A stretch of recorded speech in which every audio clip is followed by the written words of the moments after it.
Hello everyone, आप सभी का फिर से स्वागत है। यह घटना चक्र साइंस का डिस्कशन है और हम लोग बायोलॉजी को डिस्कस करें, जिसमें आज का टॉपिक है विटामिन एवं पोषण। सबसे पहले इसके बारे में हम लोग डिस्कस करेंगे, इसके बाद इस पर आधारित अब तक जितने भी प्रश्न पूछे गए उन सभी प्रश्नों का एनालिसिस भी करेंगे। तो चलिए स्टार्ट करते हैं। देखिए, कार्बोहाइड्रेट्स, प्रोटीन्स, लिपिड्स, न्यूक्लिक अम्ल, जल, खनिज लवण तथा विटामिन 7 प्रकार के प्रमुख पोषक पदार्थ हैं। मानव सहित सभी जंतु सामान्यतः इन्हें भोजन से प्राप्त करते हैं। इन पदार्थों में से जल व खनिज लवण अकार्बनिक पदार्थ है और शेष कार्बनिक पदार्थ। कार्बोहाइड्रेट्स एवं वसाएं प्रमुख ऊर्जा उत्पादक पदार्थ हैं। प्रोटीन शरीर का निर्माणात्मक पदार्थ है। विटामिन, जल, खनिज लवण उपापचयी क्रियाओं का नियंत्रण व नियमन करते हैं। कार्बोहाइड्रेट्स में 1:2:1 के अनुपात में कार्बन, हाइड्रोजन और ऑक्सीजन के यौगिक होते हैं। वर्ष 1911-12 में पोलैंड के वैज्ञानिक, जिनका नाम है कैसिमिर फंक, इन्होंने पहली बार विटामिनों की अवधारणा का निरूपण किया तथा विटामिन शब्द का सर्वप्रथम प्रयोग किया। अब तक लगभग 20 प्रकार के विटामिन ज्ञात हो चुके हैं, जिनकी दो प्रमुख श्रेणियां हैं। पहला, जल में घुलनशील विटामिन। जल में घुलनशील विटामिन विटामिन बी और विटामिन सी है। ध्यान रखिएगा, यहां से बहुत ज्यादा क्वेश्चन पूछे जाते हैं। तो जल में घुलनशील विटामिन कौन कौन से हैं? विटामिन बी और विटामिन सी। तथा दूसरा है वसा में घुलनशील विटामिन। तो वसा में घुलनशील विटामिन कौन कौन से हैं? Vitamin A, vitamin D, vitamin E और विटामिन के। विटामिन को सहायक आहार कारक भी कहा जाता है। इस विचार को स्पष्ट करने वाले पहले वैज्ञानिक थे, जिनका नाम था फ्रेडरिक गोल्डन हॉपकिंस। लैक्टोज प्राकृतिक शर्करा है। यह एक डाइसैकेराइड कार्बोहाइड्रेट है जो दूध में पाया जाता है और इसकी हल्की मिठास का जो है कारण है। यह गैलेक्टोज और ग्लूकोज से जो है मिलकर बना होता है। देखिए, कुछ प्रमुख विटामिन और उनके स्रोत और उनसे होने वाले उनके कमी से होने वाले रोग हैं, जिसका यहाँ पे डेटा दिया गया है, जो कि सबसे ज्यादा इंपॉर्टेंट है। यहां से बहुत ज्यादा क्वेश्चन पूछे जाते हैं, तो ध्यान रखिएगा। इसको पहले डिस्कस करते हैं, फिर नेक्स्ट पॉइंट की तरफ बढ़ेंगे। देखिए, विटामिन ए जो है, इसको हम लोग रेटिनॉल बोलते हैं। विटामिन ए को रेटिनॉल कहा जाता है और इसके कमी से कौन कौन से रोग होते हैं? रतौंधी, जीरोपथैल्मिया, संक्रमण, त्वचा की कोशिकाओं में परिवर्तन। और इसके स्रोत हैं, यानी विटामिन ए किन चीजों से मिल सकता है? तो गाजर, हरी सब्जियां, दूध, मक्खन, अंडा, यकृत, मछली का तेल। विटामिन बी1, इसको थायमिन बोलते हैं। इसके कमी से होने वाले रोग बेरी है और वृद्धि का रुकना। इसके स्रोत हैं अनाज, फलियां, सोयाबीन, दूध आदि। विटामिन बी2, इसको राइबोफ्लेविन कहते हैं और इसके कमी से किलोसिस नामक रोग होता है। और इसके स्रोत हैं पनीर, अंडे, ईस्ट, मांस, हरी पत्तेदार सब्जियां। विटामिन बी3, इसको नियासिन या निकोटिनिक अम्ल कहते हैं और इसके कमी से पिलाग्र या चर्मग्रह रोग जो कहते हैं, इसके कमी से होता है। और इसके जो स्रोत हैं वह ईस्ट, मांस, मछली, अंडे, दूध, फलियां इत्यादि। विटामिन बी5 जो है, इसको पैंथोथिनिक अम्ल बोलते हैं। विटामिन बी5, इसको पैंथोथिनिक अम्ल बोलते हैं। इसकी कमी से कौन कौन से रोग होते हैं? तो चर्म रोग, वृद्धि कम होना और बाल का सफेद हो जाना। इसके स्रोत हैं अंडे, दूध, मांस, मूंगफली। विटामिन बी6, इसको पायरिडॉक्सिन बोलते हैं और इसके कमी से कौन कौन से रोग होते हैं? रक्त क्षीणता, चर्म रोग, पेशीय ऐंठन, यानी पेशियों में जो दर्द हो जाता है, जो ऐंठन होता है, इसी के कमी से होता है। और इसके स्रोत हैं दूध, ईस्ट, अनाज और मांस। इसके बाद विटामिन बी7, जिसे बायोटिन कहते हैं और इसके कमी से चर्म रोग और बालों का झड़ना। इसके स्रोत हैं बी7 के स्रोत जो है वह है मांस, गेहूं, अंडा, सब्जी और फल। विटामिन बी9, इसको फोलिक अम्ल कहते हैं। विटामिन बी9 को फोलिक अम्ल कहते हैं। इसके कमी से कौन से रोग होते हैं? रक्त क्षीणता, कुंठित वृद्धि। और इसके स्रोत हैं हरी सब्जियां, फलियां, ईस्ट, मांस, अंडे। विटामिन बी12, इसको साइनोकोबालामिन कहते हैं और इसकी कमी से कौन कौन से रोग होते हैं? तो घातक रक्त क्षीणता, तंत्रिका तंत्र की गड़बड़ियां। इसके जो स्रोत है मांस, मछली, अंडा, दूध और आंत्र के जीवाणु। विटामिन सी को एस्कॉर्बिक अम्ल कहते हैं। इसके कमी से एस्कर्वी नामक रोग होता है और इसके जो स्रोत हैं आंवला है, नींबू वंश के फल जो खट्टे प्रकार के होते हैं, टमाटर और सब्जियां। विटामिन डी इसको कैल्सीफेरॉल कहते हैं और इसके कमी से सूखा रोग या रिकेटस नामक जो है रोग हो जाता है। ठीक है, और इसके जो स्रोत हैं विटामिन डी किन किन चीजों से प्राप्त हो सकता है, तो मक्खन, मछली के तेल से, अंडा आदि तथा सूर्य प्रकाश में संश्लेषण, यानी सूर्य के प्रकाश से भी विटामिन डी का जो है प्राप्ति होता है। इसके बाद है विटामिन ई जिसे टोकोफेरॉल कहते हैं और इसके कमी से कौन कौन से रोग होते हैं, तो जनन क्षमता की कमी और जननांग तथा पेशियां कमजोर हो जाना। विटामिन ई के कमी से जो रोग होता है ध्यान रखिएगा। और इसके जो स्रोत हैं तेल है, गेहूं, अंडे की जर्दी और सोयाबीन। इसके बाद है विटामिन के, इसको नेप्थोक्विनोन कहते हैं और इसके कमी से थक्का मतलब कि जो चोट लगता है और चोट लगने के बाद जो है रक्त लगातार बहता रहता है, विटामिन के कमी से ऐसा होता है, यानी रक्त का थक्का न जमना विटामिन के कमी से होता है। और इसके स्रोत हैं हरी सब्जियां, अंडा, सोयाबीन, आंत्र के बैक्टीरिया। ठीक है, आगे बढ़ते हैं। देखिए इसके बाद है नेक्स्ट हमारा पॉइंट कैसीन। कैसीन क्या है? कैसीन एक प्रकार का जो है एक फास्फोप्रोटीन है जो कि दूध में पाया जाता है और इसके उपस्थिति के कारण ही दूध का रंग सफेद होता है। गाय के दूध का हल्का पीला रंग बीटा कैरोटीन के उपस्थिति के कारण होता है।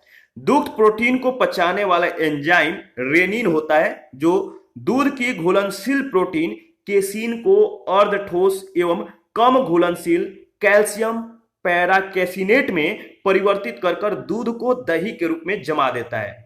शिशुओं में जठर रस में यह पाचक एंजाइम होता है किंतु वयस्कों में इसका अभाव होता है। दूध लैक्टोबैसिलस बैक्टीरिया के कारण क्या होता है? खराब या खट्टा। तो दूध लैक्टोबैसिलस बैक्टीरिया के कारण खराब या खट्टा हो जाता है। यह एक अति महत्वपूर्ण जीवाणु होता है जो कि पाचक नाल में पाया जाता है। ये मिल्क शुगर यानी लैक्टोज को लैक्टिक अम्ल में बदल देते हैं जिसके कारण दूध खट्टा हो जाता है। दूध से दही, छाछ तथा पनीर निर्माण का कार्य इन जीवाणुओं के द्वारा किया जाता है। प्रोटीन, देखिए प्रोटीन के बारे में देख लेते हैं। प्रोटीन एक जटिल नाइट्रोजन युक्त कार्बनिक पदार्थ है जिसका गठन कार्बन, हाइड्रोजन, ऑक्सीजन और नाइट्रोजन तत्वों के अणुओं से मिलकर होता है। इसमें आंशिक रूप से गंधक, फास्फोरस आदि भी उपस्थित होते हैं। प्रोटीन ऊतकों के निर्माण, मरम्मत और शारीरिक वृद्धि के लिए आवश्यक होते हैं। अमीनो अम्ल प्रोटीन की संयोजक इकाइयां या एकलक होते हैं। प्रकृति में लगभग 500 प्रकार के अमीनो अम्ल पाए जाते हैं। जीव द्रव्य में उपस्थित विभिन्न प्रकार के अमीनो अम्ल में केवल 20 प्रकार के अमीनो अम्ल ही प्रोटीन्स के एकलक होते हैं। इनमें से 11 प्रकार के अमीनो अम्ल भोजन से भी प्राप्त हो सकते हैं और शरीर की कोशिकाओं में भी बन सकते हैं। ये नॉन एसेंशियल अमीनो अम्ल कहलाते हैं और शेष 9 प्रकार के अमीनो अम्ल मानव केवल जो है भोजन से ही प्राप्त करता है और इसीलिए इसे एसेंशियल अमीनो अम्ल कहते हैं। Histidine, isoleucine, leucine, lysine, methionine, phenylalanine, tryptophan, valine तथा थ्रियोनीन अनिवार्य अमीनो अम्ल हैं और glycine, serine, tyrosine, alanine, glutamic अम्ल जो ग्लूटामिक अम्ल है या ग्लूटामिन, प्रोलीन, एस्पार्टिक अम्ल, एस्पेरेजिन, अर्जिनिन तथा सिस्टीन अनिवार्य यानी नॉन एसेंशियल अमीनो अम्ल है। ध्यान रखिएगा, इंपॉर्टेंट है। अल्फा केराटिन एक प्रोटीन है जो कि सींग, बाल, नाखून, खुर, त्वचा आदि में उपस्थित होता है। यह केराटिन का एक प्रकार है। टाइरोसिन मस्तिष्क में एड्रेनलिन यानी एपिनेफ्रिन, नॉर एड्रेनलिन यानी एपिनेफ्रिन और डोपामाइन आदि न्यूरोट्रांसमीटर्स का निर्माण करता है। दूध में लगभग 87% जल पाया जाता है। इसके अतिरिक्त इसमें वसा, प्रोटीन, कार्बोहाइड्रेट्स, कैल्शियम, पोटेशियम इत्यादि भी पाए जाते हैं। दूध को पूर्ण आहार कहा जाता है, कंप्लीट डाइट कहा जाता है, जो कि सभी अवस्थाओं के लिए यह सर्वमान्य भोजन है, ध्यान रखिएगा। और इसके बाद सामान्य क्रियाशील महिलाओं के लिए जो है प्रोटीन की उपयुक्त दैनिक मात्रा जो है कितना होना चाहिए, 45 से 46 ग्राम। सामान्य क्रियाशील महिलाओं के लिए प्रोटीन की उपयुक्त दैनिक मात्रा 45 से 46 ग्राम, जबकि गर्भवती महिलाओं और बच्चों को दूध पिलाने वाली महिलाओं को जो है इससे अधिक मात्रा की आवश्यकता होती है। दूध पिलाने वाली मां को प्रतिदिन 65 से 70 ग्राम प्रोटीन की आवश्यकता होती है। मंड या स्टार्च या सेल्यूलोज दोनों का वानस्पतिक उद्भव है।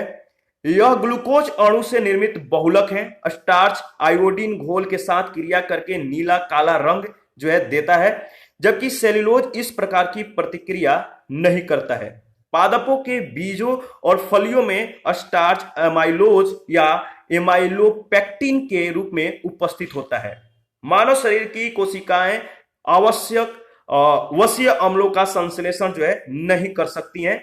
लिनोलेइक अम्ल तथा अल्फा लिनोलेनिक अम्ल मानव स्वास्थ्य के लिए आवश्यक वसीय अम्ल है।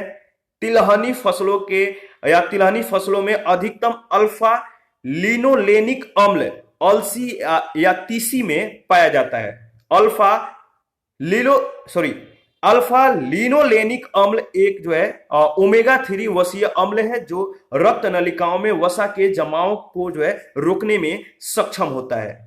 असंतृप्त वसा संतृप्त वसाओं की तुलना में अधिक अभिक्रियाशील होते हैं। ध्यान रखिएगा, जो अनसैचुरेटेड फैट है, सैचुरेटेड फैट के तुलना में अधिक जो है अभिक्रियाशील होते हैं, और इनके अणुओं में किन्हीं कार्बन परमाणुओं के मध्य दोहरे बंध होते हैं, यानी डबल बॉन्ड्स होते हैं। संतृप्त वसाओं में दोहरे बंध यानी डबल बॉन्ड्स नहीं होते हैं। बहु असंतृप्त वसा अम्ल में अपघटन की दर काफी जो है तीव्र होती है, जिसके कारण संवहनीय क्रिया जो है इसमें ऑक्सीजन यानी O2 के अधिक अणु ग्रहण कर लिए जाते हैं, ध्यान रखिएगा। और इसके परिणाम स्वरूप मनुष्य में संवहनीय क्रिया बढ़ जाती है। बहु असंतृप्त वसा अम्ल मछली में प्रचुर मात्रा में जो है पाया जाता है, ध्यान रखिएगा, जो मानव के लिए जो है यह एक अच्छा पोषक तत्व है। ट्रांस वसा यानी ट्रांस फैट, ट्रांस वसा का उपभोग जो है शरीर में खराब एलडीएल कोलेस्ट्रॉल के स्तर को बढ़ाता है। जो ट्रांस फैट है, जो ट्रांस वसा है, इसका उपभोग शरीर में खराब एलडीएल कोलेस्ट्रॉल के स्तर को बढ़ाता है और अच्छे एचडीएल कोलेस्ट्रॉल के स्तर को कम करता है, जो कि हृदय वाहिका के स्वास्थ्य को क्षति पहुंचा सकता है। प्राय पशु उत्पन्न वसा या तेल तथा हाइड्रोजनीकृत तेल दोनों ही ट्रांस वसा होते हैं। ट्राइग्लिसराइड शरीर में पाए जाने वाला जो है फैट का एक प्रकार है, वसा का एक प्रकार है। हमारा शरीर जो है भोजन से प्राप्त अप्रयुक्त ऊर्जा को ट्राइग्लिसराइड में परिवर्तित कर देता है। ट्राइग्लिसराइड वसा कोशिकाओं में संचित होता है, ध्यान रखिएगा, इंपॉर्टेंट था। और इस पर आधारित पहला प्रश्न है, निम्न में से कौन सा आहार मानव शरीर में नए ऊतकों के वृद्धि के लिए पोषक तत्व प्रदान करता है? निम्न में से कौन सा आहार मानव शरीर में नए ऊतकों के वृद्धि के लिए पोषक तत्व प्रदान करता है? इसका सही जवाब होगा सी ऑप्शन, पनीर, ध्यान रखिएगा, ठीक है। देखिए, जो चीज है यानी पनीर जो है मानव शरीर में नए ऊतकों के वृद्धि के लिए पोषक तत्व प्रदान करता है। यह दूध से बना एक उत्पाद है जिसे विभिन्न जीवाणुओं लैक्टोबैसिलस लैक्टिक्स एवं ल्यूकोनोस्टोक और सिट्रोवोरम द्वारा जो है किण्वन कर तैयार किया जाता है। तो नाम थोड़ा सा अजीब टाइप का है, एक बार खुद से जो है रिवीजन कर लीजिएगा। कभी कभार होता है कि प्रोनाउंसिएशन के दौरान कुछ वर्ड मिसिंग हो जाते हैं। क्वेश्चन नंबर 2 मतलब कि सेकंड है, 2 नंबर क्वेश्चन है, प्रोबायोटिक खाद्य से संबंध निम्नलिखित कथनों पर आपको विचार करने। पहला दिया गया है कि प्रोबायोटिक खाद्य में सजीव जीवाणु विद्यमान होते हैं जो मानव के लिए लाभकारी जाने जाते हैं। दूसरा है प्रोबायोटिक जो खाद्य अंत्र फ्लोरा के अनुरक्षण में सहायक होता है। तो प्रोबायोटिक खाद्य अंत्र फ्लोरा के अनुरक्षण में जो है सहायक या सहायता देता है। तो बताइए इन दोनों में से कौन सा सही है? तो दोनों आपका सही जवाब है, यानी दोनों कथन मतलब कि सत्य है। देखिए, प्रोबायोटिक खाद्य में मानव के लिए लाभकारी सजीव जीवाणु जो है विद्यमान होते हैं। साथ ही प्रोबायोटिक खाद्य अंतर्फ्लोरा के अनुरक्षण में सहायक होता है। उल्लेखनीय है कि अंतर्फ्लोरा मानव पाचन तंत्र में मौजूद अरबों जीवाणुओं को दी गई संज्ञा है। अंतर्फ्लोरा में लाभकारी और हानिकारक दोनों ही प्रकार के जीवाणु होते हैं और प्रोबायोटिक खाद्य के लाभकारी जीवाणु अंतर्फ्लोरा के हानिकारक जीवाणुओं के साथ संतुलन बनाने में सहायक सिद्ध होते हैं। थर्ड नंबर क्वेश्चन है, न्यूट्रास्टिकल्स उत्पाद है जिनमें होते हैं न्यूट्रास्टिकल्स उत्पाद है जिनमें होते हैं, क्या होते हैं? तो पोषक और औषधि प्रभाव। ठीक है, तो डी ऑप्शन आपका बिल्कुल सही है। देखिए, न्यूट्रास्टिकल शब्द न्यूट्रिशन तथा फार्मास्यूटिकल शब्दों से मिलकर बना हुआ है। न्यूट्रास्टिकल उत्पाद नियमित पोषक मूल्यों के साथ साथ औषधीय लाभ प्रदान करने के लिए जाने जाते हैं, इसको ध्यान रखिएगा। 4 नंबर क्वेश्चन है, फंक ने निम्नलिखित में से किसका आविष्कार किया था? फंक ने प्रोटीन का आविष्कार किया था। सी ऑप्शन आपका बिल्कुल सही है। 1911-12 में पोलिश वैज्ञानिक कैसिमिर फंक ने पहली बार विटामिनों की अवधारणा का निरूपण किया तथा विटामिन शब्द का सर्वप्रथम प्रयोग किया। 5 नंबर क्वेश्चन है, निम्नलिखित में से कौन सा युग्म सही सुमेलित नहीं है? कौन सा युग्म सही सुमेलित नहीं है? विटामिन डी, जिसका संबंध दिया गया पॉल मूलर के साथ, तो यह जो है सही सुमेलित नहीं है। तो इसके बारे में डिस्कस करेंगे। जेम्स लिंड, याद रखिएगा, जेम्स लिंड ने 1747 में बताया कि खट्टे फलों के प्रयोग से स्कर्वी रोग से जो है बचाव किया जा सकता है। तो विटामिन सी का संबंध किससे है? जेम्स लिंड से। 1747 में इन्होंने यह बात बताई कि खट्टे फलों के प्रयोग से स्कर्वी रोग से जो है बचाव किया जा सकता है।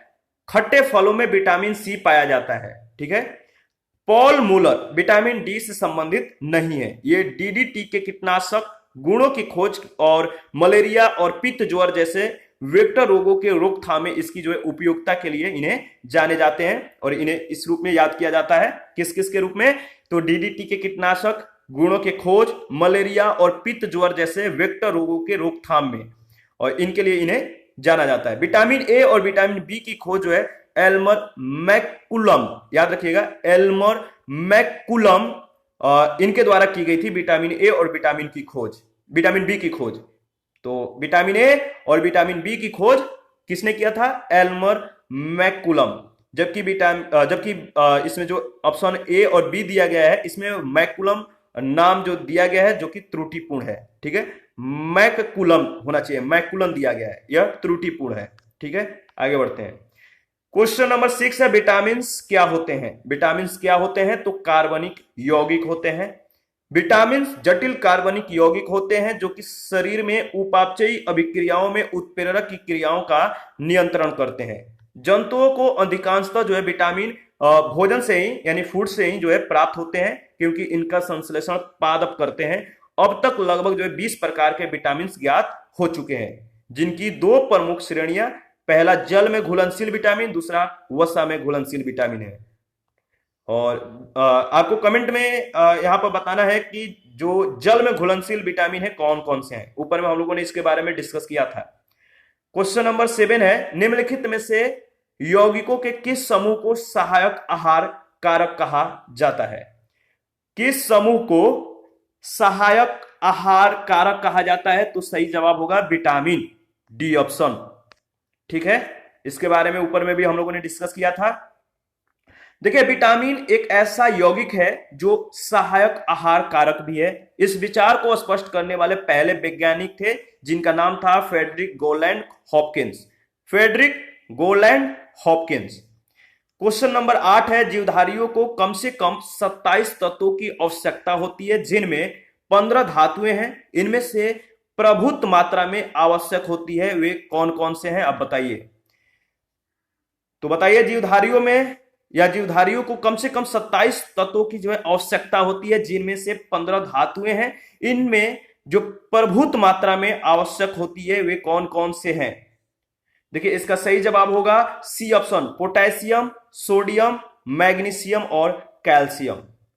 आगे बढ़ते हैं और एक दो पॉइंट है, इसको रिपीट कर लेते हैं। देखिए, जीवधारियों में potassium, sodium, magnesium, calcium, sulphur और क्लोरीन इत्यादि की आवश्यकता प्रभुत मात्रा में होती है और इन तत्वों को दीर्घ मात्रा पोषक तत्व भी कहते हैं, जबकि लघु मात्रा पोषक तत्वों की जो आवश्यकता है जीवों को बहुत ही सूक्ष्म मात्रा में होती है। ध्यान रखिएगा। क्वेश्चन नंबर 9 है, भोजन के वर्ग में प्रति यूनिट कैलोरी की मात्रा सर्वाधिक होती है? किसमें होती है?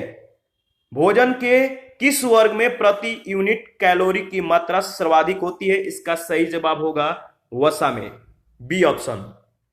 ध्यान रखिएगा। देखिए, भोजन के वर्ग में वसा में प्रति यूनिट कैलोरी की मात्रा सर्वाधिक होती है क्योंकि इनमें ऑक्सीजन कम होने के कारण इनका ऑक्सीकरण अधिक होता है। 1 ग्राम कार्बोहाइड्रेट्स या प्रोटीन के उपापचयी जारण से 4.0 किलो कैलोरी, जबकि 1 ग्राम वसा के जारण से 9.3 किलो कैलोरी ऊर्जा की प्राप्ति होती है। वसा के स्रोत जंतु तथा वनस्पति दोनों है। क्वेश्चन नंबर 10 है, सेव का हृदय रोगियों के लिए जो विशेष महत्व है, जो सेव है, जो एप्पल है, इसका हृदय रोगियों के लिए विशेष महत्व है क्योंकि ये बड़े स्रोत हैं। सेव किसका सबसे बड़ा स्रोत है? तो देखिए, सेव जो है केवल पोटेशियम के सबसे बड़े स्रोत हैं जो कि हृदय रोगियों के लिए विशेष महत्व रखता है। तो डी ऑप्शन आपका बिल्कुल सही है। और नेक्स्ट क्वेश्चन है, क्वेश्चन नंबर 11 है, आहार में नियमित रूप से ताजे फल और सब्जियां ग्रहण करना वांछनीय है क्योंकि ये ऑक्सीकरण रोधी तत्वों के अच्छे स्रोत होते हैं। ऑक्सीकरण रोधी तत्व व्यक्ति के स्वस्थ बनने, रहने और दीर्घायु होने में किस प्रकार जो है सहायक सिद्ध होते हैं? तो आप बताइए इसका सही जवाब क्या होगा। यहाँ पे 4 कथन दिया गया है इसके संदर्भ में। देखिए, इसके संदर्भ में जो सी ऑप्शन दिया गया है, ये शरीर में चयापचय के उप उत्पाद के रूप में जो है उपयुक्त मुक्त मूलकों को निष्क्रिय बनाते हैं। सी ऑप्शन आपका बिल्कुल सही होगा। इसके बारे में हम लोग यहाँ पे डिस्कस करेंगे, इंपॉर्टेंट है। देखिए, प्रति ऑक्सीकारक या प्रति उपापचयक ये वे यौगिक हैं जिनको अल्प मात्रा में दूसरे पदार्थों में मिला देने से वायुमंडल में ऑक्सीजन के साथ उनकी अभिक्रिया का निरोध हो जाता है। ऑक्सीकरण एक रासायनिक प्रक्रिया है जिसमें इलेक्ट्रॉनों का स्थानांतरण किसी पदार्थ से ऑक्सीकारक एजेंट में होता है। ऑक्सीकरण अभिक्रिया के फलस्वरूप मुक्त मूलक उत्पन्न हो सकते हैं जिनके द्वारा कोशिकाओं को क्षति पहुंचाने वाली श्रृंखला अभिक्रिया आरंभ हो जाती है। प्रति ऑक्सीकारक पदार्थ स्वयं ऑक्सीकृत होकर तथा मुक्त मूलकों को निष्क्रिय कर कोशिकाओं में होने वाली इन श्रृंखला अभिक्रियाओं को रोक देते हैं। 12 नंबर क्वेश्चन है, निम्नलिखित में से कौन सा विटामिन एवं उसकी कमी वाला रोग सुमेलित नहीं है? सही जवाब होगा राइबोफ्लेविन, बेरी जो दिया गया है सही, जो मतलब कि जो उसकी कमी से जो होने वाले रोग हैं जो सही सुमेलित नहीं है। विटामिन बी के कमी से जो है बेरी रोग होता है, याद रखिएगा, ठीक है। बेरी रोग जो है विटामिन बी के कमी से होता है जिसका रासायनिक नाम थायमिन है, ध्यान रखिएगा। और अन्य सभी विकल्प जो है सुमेलित हैं। राइबोफ्लेविन विटामिन B2 का रासायनिक नाम है जिसकी कमी से किलोसिस नामक रोग हो जाता है। क्वेश्चन नंबर 13 है, मानव आहार में पॉलिश किए हुए चावल के उपयोग से निम्नांकित रोग हो जाता है। पॉलिश किए हुए चावल के उपयोग से कौन सा रोग होता है आपको बताना है। इसका सही जवाब होगा बेरी। देखिए, सफेद अनाज जैसे पॉलिश किए हुए चावल तथा गेहूं का आटा इत्यादि में थायमिन पर्याप्त मात्रा में उपस्थित नहीं होता है। यदि मानव आहार में मुख्यतः ये चीजें इनके आहार में ये चीजें अगर शामिल हैं तो यह शरीर में थायमिन के कमी का कारण बन सकता है। उल्लेखनीय है कि बेरी एक पोषण संबंधी विकार है जो थायमिन के कमी के कारण होता है। 14 नंबर क्वेश्चन है, निम्नलिखित में से कौन सा युग्म सही सुमेलित नहीं है? कौन सा युग्म सही सुमेलित नहीं है? आपका सही जवाब होगा बी ऑप्शन। इसके बारे में हम लोगों ने ऊपर में डिस्कस किया था। विटामिन B2 का संबंध कॉड यकृत तेल से दिया गया जो कि सही नहीं है। कॉड यकृत तेल कार्ड मछली के यकृत से व्युत्पन्न एक आहार पूरक है। इसमें ओमेगा 3 फैटी एसिड के अतिरिक्त विटामिन ए और विटामिन डी भी उपस्थित होता है। विटामिन बी टू को जो है राइबोफ्लेविन नाम से भी जाना जाता है। यह भोजन से ऊर्जा मुक्त करने में सहायक होता है। इसके कमी से किलोसिस नामक रोग हो जाता है। अंडे, हरी सब्जियां, फलियां इत्यादि इसके प्रमुख स्रोत हैं। 15 नंबर क्वेश्चन है, निम्नलिखित सब्जियों में सर्वाधिक विटामिन सी पाया जाता है। निम्नलिखित सब्जियों में किस सब्जी में सर्वाधिक विटामिन सी पाया जाता है? आपको मालूम है, सही जवाब है विटामिन सी सबसे ज्यादा जिस सब्जी में पाया जाता है वह है मिर्च में, ए ऑप्शन। देखिए, प्रश्नगत विकल्प में सर्वाधिक विटामिन सी जो है मिर्च में पाई जाती है। 100 ग्राम मिर्च में 143.7 मिलीग्राम और 100 ग्राम कुम्हड़े में 9 मिलीग्राम और 100 ग्राम मटर में 40 मिलीग्राम और 100 ग्राम मूली में 14.8 मिलीग्राम विटामिन सी जो है विद्यमान होती है। ध्यान रखिएगा, सबसे ज्यादा विटामिन सी जो ऑप्शन में दिया गया है वो है आपका मिर्च में सबसे ज्यादा विटामिन सी मिलता है। 16 नंबर क्वेश्चन है, विटामिन जो खट्टे फलों यानी साइट्रस में पाया जाता है तथा चर्म को स्वस्थ रखने में या स्वस्थ रखने में जो है इनकी भूमिका होती है। विटामिन जो खट्टे फलों यानी साइट्रस में पाया जाता है तथा चर्म को या स्वस्थ रखने में जरूरी होता है वह है विटामिन सी। ध्यान रखिएगा, विटामिन सी। देखिए, विटामिन सी विभिन्न प्रकार के खट्टे फलों जैसे नींबू, संतरा, आंवला इत्यादि में जो है पाया जाता है और यह जल में घुलनशील एक विटामिन है जो कि चर्म को स्वस्थ रखने, दांतों के डेंटिन के निर्माण, कोलेजन जंतुओं के निर्माण इत्यादि में कार्य करता है। शरीर में इसकी कमी से स्कर्वी नामक जो है रोग हो जाता है। 17 नंबर क्वेश्चन है, विटामिन सी का मुख्य स्रोत क्या है? विटामिन सी का जो मुख्य स्रोत है वह है आपका कच्चे तथा ताजे फल, ए ऑप्शन। देखिए, दूध में मुख्य रूप से vitamin A, vitamin B12, vitamin D तथा विटामिन के उपस्थित होते हैं। तो vitamin A, vitamin B12, vitamin D और विटामिन के जो है दूध में मुख्य रूप से उपस्थित होते हैं। दालों में प्रोटीन प्रचुर मात्रा में होती है, घी में वसा की प्रचुरता होती है और विटामिन सी जो है खट्टे फलों यानी साइट्रस में जो है पाया जाता है। क्वेश्चन नंबर 18 है, विटामिन सी का सबसे उत्तम स्रोत कौन सा है? आपको मालूम है, सही जवाब होगा आंवला। आगे बढ़ते हैं। क्वेश्चन नंबर 19 है, घाव भरने के लिए निम्नलिखित विटामिनों में से कौन सा जो है सहायक है? तो घाव भरने के लिए किस विटामिन का जो है महत्वपूर्ण भूमिका होता है? तो विटामिन सी। ठीक है, आगे बढ़ते हैं। क्वेश्चन नंबर 20, आपको बताना है निम्नलिखित में कौन विटामिन सी का सबसे अच्छा स्रोत है? विटामिन सी का सबसे अच्छा स्रोत है आंवला। ठीक है, और 21 नंबर क्वेश्चन है, निम्न में से किसमें विटामिन सी की मात्रा सर्वाधिक होती है? तो विटामिन सी की मात्रा सबसे ज्यादा किसमें मिलता है? तो सही जवाब होगा संतरा, डी ऑप्शन। 22 नंबर क्वेश्चन है, विटामिन सी का रासायनिक नाम है। विटामिन सी का रासायनिक नाम क्या है? तो एस्कॉर्बिक अम्ल, A option is right option. Question number 23 है, विटामिन सी का सर्वाधिक प्रचुर स्रोत है। विटामिन सी का सर्वाधिक प्रचुर स्रोत कौन सा है? तो संतरा है, सी ऑप्शन। 24 नंबर क्वेश्चन है, घाव को भरने में सहायक विटामिन है। घाव को भरने में सहायक विटामिन है कौन सा? Vitamin C. और 25 नंबर क्वेश्चन है, किसके अवशोषण में विटामिन सी जो है मदद करता है? किसके अवशोषण में विटामिन सी मदद करता है? सही जवाब होगा लौह के। कैल्शियम और मैग्नीशियम के साथ विटामिन डी ग्रहण करने पर यह विटामिन कैल्शियम, मैग्नीशियम और अन्य खनिजों के अवशोषण के दर में वृद्धि करता है। इस तरह विटामिन सी लौह अवशोषण में सहायक होता है। इसके बाद नेक्स्ट क्वेश्चन है, क्वेश्चन नंबर 26 है, निम्नलिखित विटामिनों में से कौन सा शरीर में भंडारित नहीं होता है? कौन सा विटामिन जो है शरीर में भंडारित नहीं होता है? तो विटामिन सी। सही जवाब होगा बी, ऑप्शन बी। देखिए, जो विटामिन सी है जल में विलय होता है। एक और विटामिन है जो जल में विलय होता है, उसको आपको कमेंट में बताना है वो कौन सा विटामिन है। तो फटाफट कमेंट करिए, विटामिन सी के अलावा कौन सा विटामिन जो है जल में विलय है, कमेंट में बताने हैं। देखिए, विटामिन सी जल में विलय होता है, यह शीघ्र ही मूत्र के साथ उत्सर्जित हो जाता है और हमारे शरीर में यह संचित नहीं रह सकता है।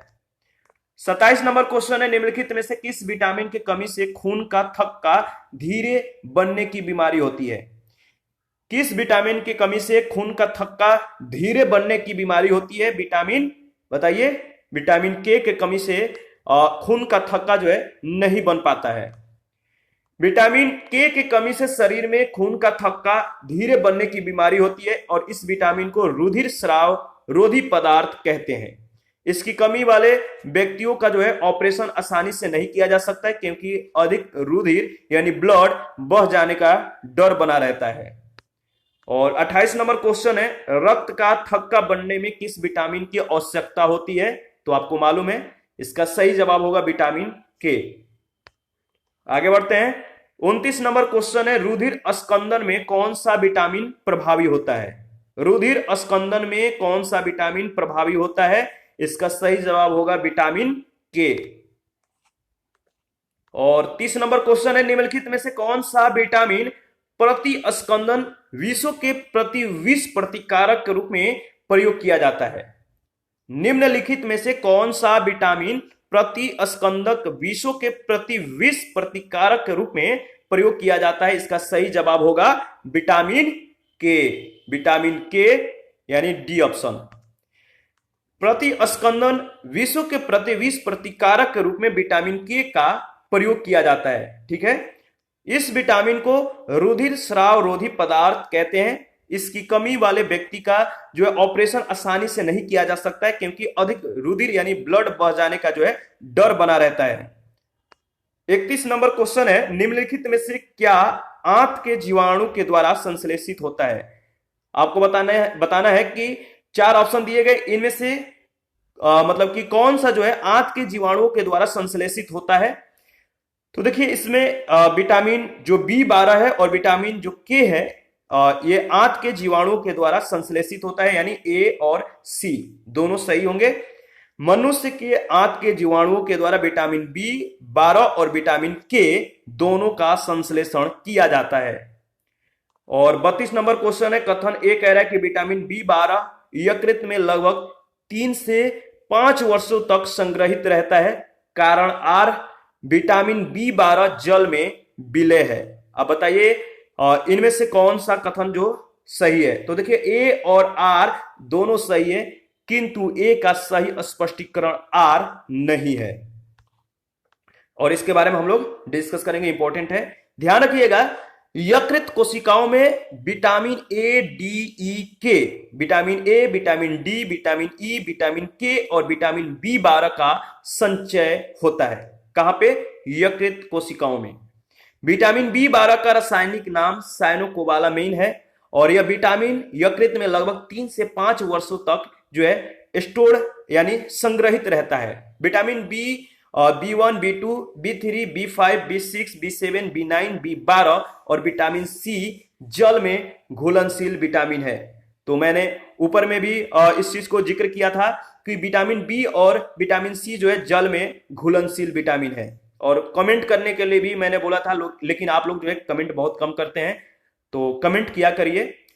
देखिए, प्रायः जल में घुलनशील विटामिन जो है इनका शरीर के द्वारा उपयोग किए जाने के पश्चात बची हुई मात्रा मूत्र के माध्यम से विसर्जित कर दी जाती है और प्रश्न में दिए गए कारण कथन का स्पष्टीकरण नहीं है। आगे बढ़ते हैं, नेक्स्ट क्वेश्चन है, क्वेश्चन नंबर 33 है, विटामिन डी का स्रोत है। विटामिन डी का स्रोत आपको बताना है कौन सा है? तो विटामिन डी का स्रोत सूर्य की किरणें हैं। विटामिन डी का स्रोत सन रेज यानी सूर्य की किरणें हैं। वास्तव में सूर्य की किरणों के द्वारा जो है विटामिन डी का निर्माण हमारी त्वचा कोशिकाओं के द्वारा किया जाता है, जो कि यहां से निर्मित होकर रुधिर में मुक्त हो जाता है। इसके अलावा मक्खन, यकृत, अंडों की जर्दी, वृक्क इत्यादि से भी यह जो है मिलता है। विटामिन डी के कमी से बच्चों में रिकेटस तथा वयस्कों में ऑस्टियोमेलेसिया नामक बीमारी हो जाता है। तो बच्चों में रिकेटस और वयस्कों में ऑस्टियोमेलेसिया नामक बीमारी हो जाता है विटामिन डी के कमी से। 34 नंबर क्वेश्चन है, सूर्य की किरणों से जो है कौन सा विटामिन प्राप्त होता है? तो सूर्य के किरणों से विटामिन डी जो है प्राप्त होता है। डी ऑप्शन आपका बिल्कुल सही है। आगे बढ़ते हैं, नेक्स्ट क्वेश्चन है 35 नंबर, निम्नलिखित में से कौन सा जो युग्म है सही सुमेलित नहीं है? चार ऑप्शन दिए गए हैं, चार युग्म है, आपको बताना है कौन सा युग्म सही सुमेलित नहीं है। तो देखिए विटामिन डी जो है यहाँ पे वंध्यता रोधी कारक दिया गया जो कि सही सुमेलित नहीं है। विटामिन डी की प्राप्ति सूर्य की किरणों से होता है और इसके कमी से मतलब कि जो रोग होता है बच्चों में रिकेटस और वयस्कों में ऑस्टियोमैलेसिया नामक बीमारी होता है। और डी का जो रासायनिक नाम है वह है आपका कैल्सीफेरॉल। ध्यान रखिएगा, 3 पॉइंट सबसे ज्यादा इंपॉर्टेंट है। विटामिन डी का प्राप्ति और इसका रासायनिक नाम, विटामिन डी के कमी से कौन कौन से रोग होते हैं, ये इंपॉर्टेंट है। 36 नंबर क्वेश्चन है, विटामिन डी की अल्पता से होता है कौन सा रोग? विटामिन डी के कमी से कौन सा रोग होता है? आपको मालूम है रिकेटस बच्चों में और वयस्कों में ऑस्टियोपोरोसिस दिया गया है। तो ए और सी इसका सही जवाब है, ऑस्टियोपोरोसिस। और बच्चों में क्या होता है? रिकेटस, विटामिन डी के कमी से। कमेंट में आपको बताना है विटामिन डी का रासायनिक नाम क्या है। ऊपर में कुछ ही सेकंड पहले हम लोगों ने उसके बारे में जिक्र किया था, तो आप बताइए, अगर आप थोड़ा भी ऑब्जर्व किए होंगे तो इसका सही जवाब आप दे पाएंगे। विटामिन डी का रासायनिक नाम आपको बताना है। 37 नंबर क्वेश्चन है, विटामिन डी में निम्नलिखित में से क्या पाया जाता है? तो विटामिन डी में देखिए यहां पे भी इसका जवाब मिल गया, कैल्सीफेरॉल। विटामिन डी का रासायनिक नाम कैल्सीफेरॉल होता है। विटामिन सी का रासायनिक नाम एस्कॉर्बिक अम्ल होता है। विटामिन ए का रासायनिक नाम रेटिनॉल होता है। क्वेश्चन नंबर 38 है, निम्न में से कौन सा एक विटामिन सूर्य के प्रकाश के उपस्थिति में त्वचा में बनता है? आपको मालूम है इसका सही जवाब होगा विटामिन डी। और 39 नंबर क्वेश्चन है, कैल्सीफेरॉल रासायनिक यौगिक का सामान्य नाम है। तो बताइए कैल्सीफेरॉल रासायनिक यौगिक का सामान्य नाम है विटामिन डी का। विटामिन डी जो है कैल्सीफेरॉल, इसका रासायनिक यौगिक का सामान्य नाम है। कैल्सीफेरॉल रासायनिक यौगिक का सामान्य नाम विटामिन डी है। जंतुओं में 2 सक्रिय विटामिन डी होते हैं, कोलोकैल्सीफेरॉल तथा ऑर्गोकैल्सीफेरॉल। ऑर्गोकैल्सीफेरॉल का संश्लेषण स्वयं जंतु शरीर में होता है और किंतु इसकी प्रक्रिया जटिल होती है। तो सूर्य के प्रकाश की पराबैंगनी किरणों के प्रभाव से ऑर्गोस्ट्रॉल नामक पदार्थ से यीस्ट कोशिकाएं ऑर्गोकैल्सीफेरॉल का संश्लेषण करती हैं। 40 नंबर क्वेश्चन है, निम्नलिखित में से किस विटामिन को ऑर्गोकैल्सीफेरॉल कहते हैं? किस विटामिन को? निम्नलिखित में से किस विटामिन को ऑर्गोकैल्सीफेरॉल कहते हैं? सही जवाब होगा विटामिन D2। ठीक है, इसके बारे में हम लोगों ने ऊपर में भी डिस्कस किया था और यहां पे फिर से रिपीट कर लेते हैं। विटामिन D2 को ऑर्गोकैल्सीफेरॉल कहते हैं, जबकि विटामिन D3 कोलिकैल्सीफेरॉल कहलाता है। विटामिन D2 विटामिन डी का वह प्रकार है जो मुख्यतः भोजन और आहार अनुपूरक के रूप में मनुष्यों को प्राप्त होता है। मुख्य रूप से भोजन में यह मक्खन, मशरूम, दूध, पनीर, मांस, अंडों की जर्दी, मछली के तेल आदि में मिलता है। इसके कमी से बच्चों में सूखा रोग या रिकेटस हो जाता है। और इसी के साथ आज का सेशन समाप्त करते हैं। नेक्स्ट सेशन में इस टॉपिक से रिलेटेड बचे हुए जो शेष प्रश्न बचे हुए हैं इनको कवर करेंगे। तो हमें इजाजत दीजिए और आप अपना प्रतिक्रिया जरूर दीजिएगा। आपके प्रतिक्रियाओं का हमें बेसब्री से इंतजार रहता है। और जिन लोगों ने टेलीग्राम चैनल और टेलीग्राम क्विज ग्रुप को ज्वाइन नहीं किया है तो प्लीज ग्रुप को ज्वाइन कीजिए, टेलीग्राम चैनल को ज्वाइन कीजिए, इंपॉर्टेंट है। थैंक यू, मिलते हैं नेक्स्ट सेशन में।